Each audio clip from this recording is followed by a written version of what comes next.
Stop! Perché maestro? Dobbiamo andare Ma dove? in Polonia.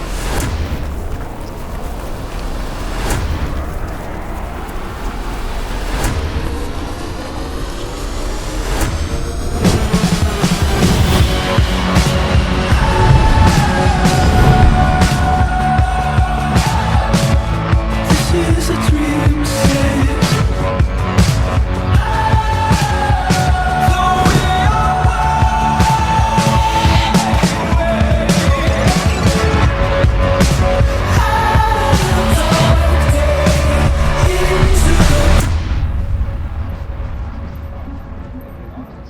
Because an artist is a man who makes his living by playing. Dancing, painting, playing music. And he has to overcome this problem. He has to know how to play it.